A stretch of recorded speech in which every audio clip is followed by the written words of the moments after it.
Hello, I'm Vanessa Wiebel. I'm a green business coach in Vancouver, BC, and I have the great pleasure of introducing to you an amazing entrepreneur and innovative lady. Her name is Liz Leboe, and she is with the company Jackets for Jasper. And this is an amazing company that produces lightweight down jackets in Nepal, and 100% of the profits go to the children's education in Nepal itself.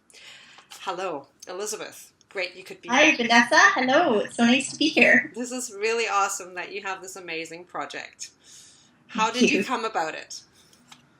Well, we traveled in Nepal in 2011, and during the course of the 2 months we were there, we became quite good friends with our guide and his family. And as a result of that trip, we had ended up sponsoring his niece to go to school.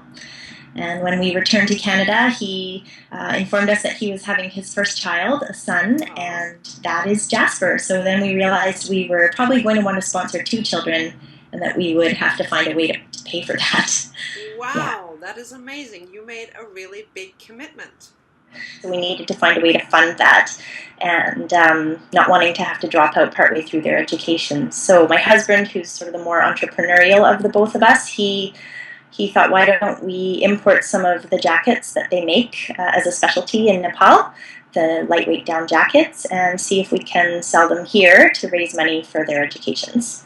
Wow, what an incredible project to kind of take up, and I'm sure that wasn't easy. So, Some of the hardest things to start with were not knowing. I mean, my husband is a marketing expert, and I am a geologist by training. We don't know anything about clothing or sales or so I would say one of the hardest things was just figuring out how to make jackets that look really nice, because what we received as samples were not something we could sell in the North American market. So trying to figure out how to do that using SMS and taking photographs and drawing on them and trying to develop a pattern. That was a ridiculous process that took about a year and a half to perfect, but now we're finally happy with what we are receiving from our manufacturers. So that was. so when it was really tough, made you stick it through? What was it that made you say, you know, we're in it?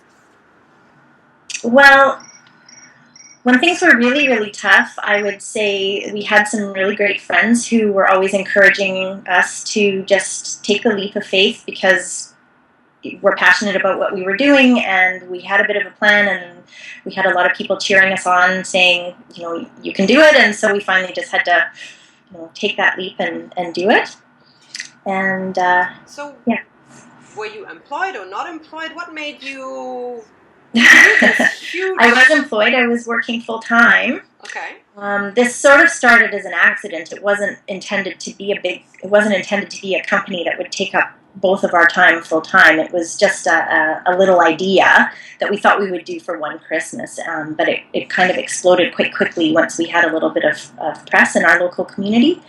So yeah, I was working full time for the first 2 years that we did this, and at one point we had to decide, are we going to keep doing Jackets for Jasper, by which point we had committed to sponsoring 2 children, or are we going to drop it so that we can continue working? And so Len, my husband, is still working at his job, but I left mine 2 years ago now, and I've been working at Jackets for Jasper full time. I'm almost getting paid now too. Great. But And yeah, so what gave you the yeah. power to jump? I've told this story to so many people, but I have one friend who is the best cheerleader in the world, and he said something to me once that I ended up writing down on a piece of paper and sticking on my computer, and I looked at it every day, but it said, "Leap and the net will follow." Oh, nice. And he was totally right. And we really believed in what we were doing, and we really wanted it to work, and we just asked for a lot of help along the way, and people were very generous with their time and their skills, and so that really allowed us to kind of keep going even when things seemed impossible. It just kept kind of working out. Excellent. This is amazing. So if you would be asked, would you do it again, would you? I would totally do it again. Yeah, I would try to put more sleep, but I would totally do it again.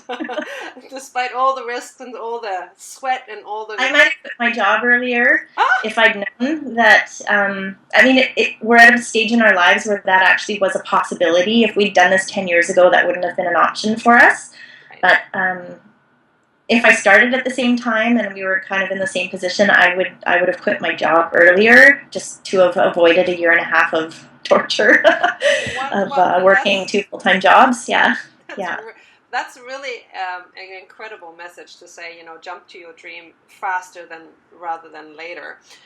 So if you would talk to someone who has an innovative idea like you, something that is going to change the world for the better, that is sustainable, that is green, that is environmentally friendly, that is helpful across nations and across basically borders, you're really making a global change with this action, even if it's small, but it is a big impact that you have with all your jackets. Oh, I'm excited to hear about them already. Even though yeah, exactly. And you've set this whole thing up that it stays a really tight, wonderful, open, functioning network. So if somebody has this kind of idea, what would you suggest for them, how to stay motivated? What would you give them as a suggestion? Well, before I even suggested anything, I would just tell them that the world needs more people like them. We need people like that. So just to be one of those people as a leader is so important, and I would encourage them personally. But I would also, if they asked me for any suggestions, I would encourage them to find other people who believe in the same things that they do, who can be their cheerleaders and who can motivate them, because it's never easy swimming upstream. It's always hard. There's always obstacles and people who try to tell you it's crazy. But I would encourage them to find their people and get a lot of motivation from the energy that comes when everyone's excited about an idea, for sure. Yeah, that would be a great start. That's wonderful. Yeah.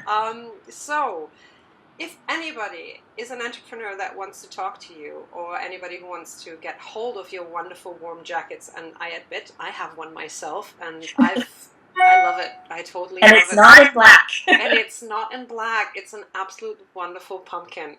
And I've gotten so many comments of it, and it's actually going to walk with me to Europe. So, oh, great! So it's going to be exciting. And but how do people get hold of you? Well, the first place, if they're curious about our project, is to look on our website and just check out our story, which is kind of crazy, at jacketsforjasper.com.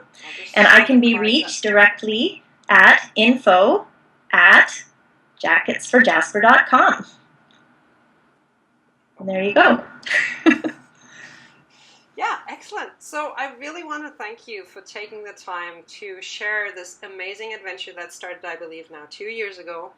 That really was an idea around Christmas, just a spook, and then suddenly turned actually into a really life-transforming enterprise for you, but not just for you. You're having huge impact in the lives of children in Nepal. You're guaranteeing that they're going to have a complete education. You're not dropping off. You're really fulfilling your commitment as sponsoring them, not just one kid, but 2 kids.